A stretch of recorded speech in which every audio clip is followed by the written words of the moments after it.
Basic Proportionality Theorem, Theorem 6.1, Chapter 6, BPT, or the Thales Theorem.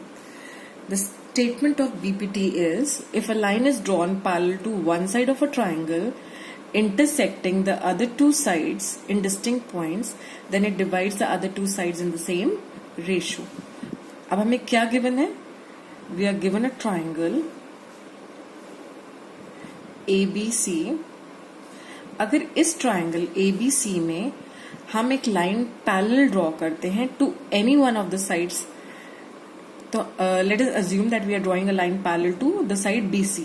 BC के parallel हमने एक line draw की DE which intersects AB at D and AC at E. तो हमें ये show करना है, देखो क्वेश्चन के according, if a line is drawn parallel, if a line is drawn parallel to one side of a triangle intersecting the other two sides at two distinct points, then it divides the other two sides in the same ratio. That means AD upon DB का जो ratio होगा, that will be the same as the ratio of AE upon EC. तो हमें जब भी theorem हम prove करते हैं तो first we have to write down what is given to us, what we have to prove. Okay, before starting with the proof. ठीक है, तो हम लिखेंगे what is given to us. We are given a triangle ABC in which DE is parallel to BC. और हमें अब prove क्या करना है? हमें प्रूव करना है कि AD upon DB is equal to AE upon EC. Now before we start with the proof, हमें कुछ कंस्ट्रक्शन करनी पड़ेगी. उस कंस्ट्रक्शन का पर्पस आप जब प्रूव करेंगे तो आपको पता चलेगा, है ना. हम क्या कंस्ट्रक्शन कर रहे हैं? We are drawing the altitude to the side AD in triangle ADE. अगर हम ट्राइंगल ADE लेते हैं विद AD एज बेस, अगर हमें AD के ऊपर एक ऑल्टीट्यूड ड्रॉप करनी हो तो आपको पता है इन ट्राइंगल AD अगर बेस है तो इसका ऑपोजिट वर्टेक्स इज E, तो E से आप वो ऑल्टीट्यूड ड्रॉ करेंगे, है ना. तो let us call this altitude EM. तो हमने क्या कंस्ट्रक्शन की? पहली कंस्ट्रक्शन है कि EM हमने परपेंडिकुलर ड्रॉ किया ऑन AD. और फिर दूसरी कंस्ट्रक्शन हमने क्या की? अब हमने सेम ट्राइंगल ADE में ही AE को बेस मान लिया है. अगर AE बेस है तो आपको पता है इसका ऑपोजिट वर्टेक्स है D. तो D से अगर आप AE के ऊपर ऑल्टीट्यूड ड्रॉप करते हैं तो let us call that altitude DN. तो हमने क्या किया? Draw EM perpendicular to AD and DN perpendicular to AE. Also join AE and also join BE and CD. So we have to join BE and CD. Now the proof. अब आपने देखा triangle ABC में not in triangle ABC, sorry, in triangle ADE with AD as base, EM is acting as the perpendicular, as the altitude.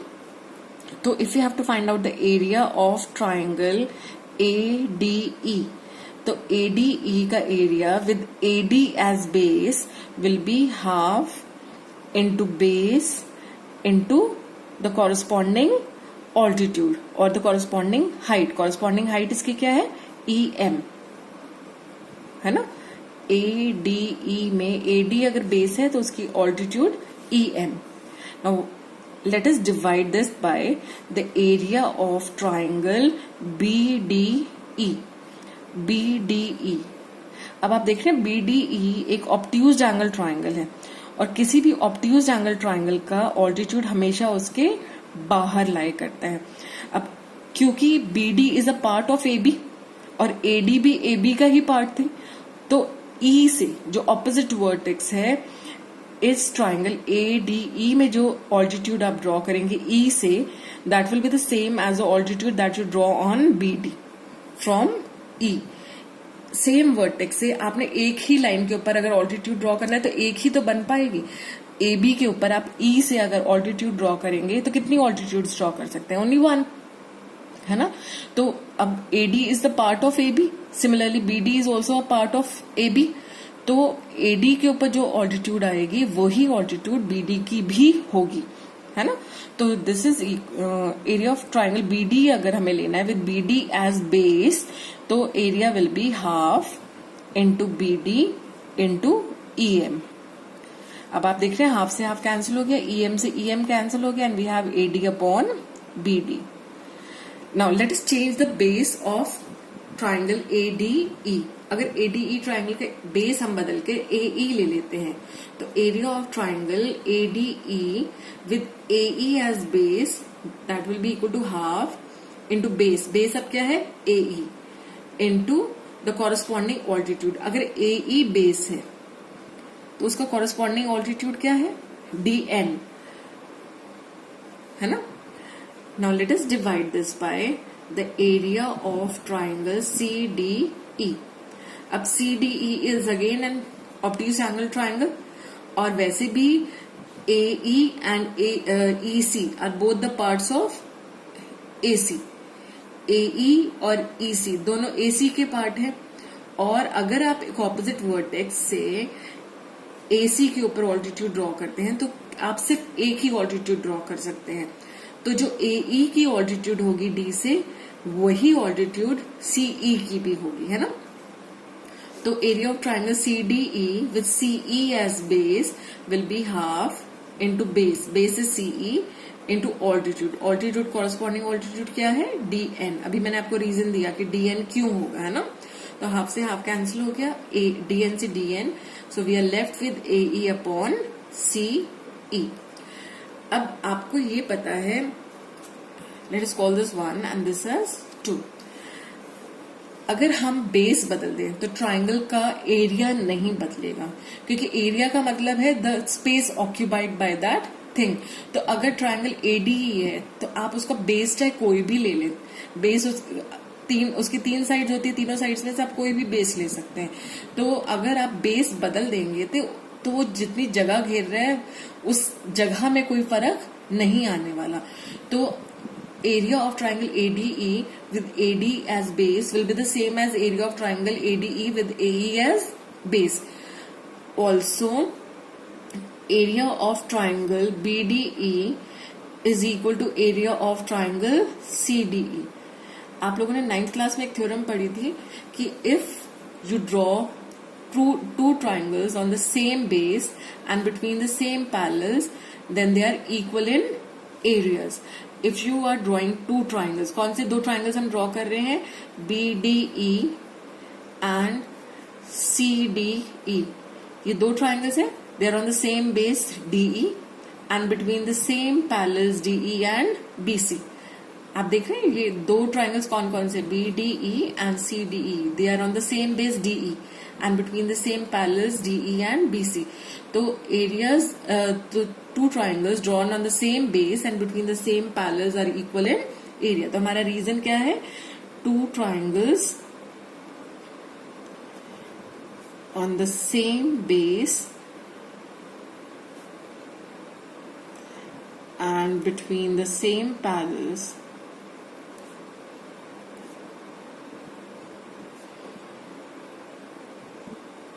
are equal in areas.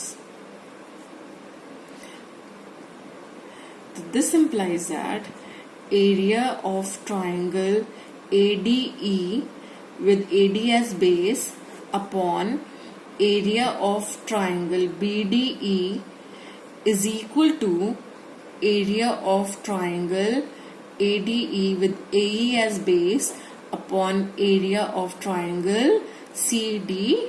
क्योंकि ADE का area will be the same as area of triangle ADE with AE as base, है ना, and area of triangle BDE is equal to area of triangle CDE.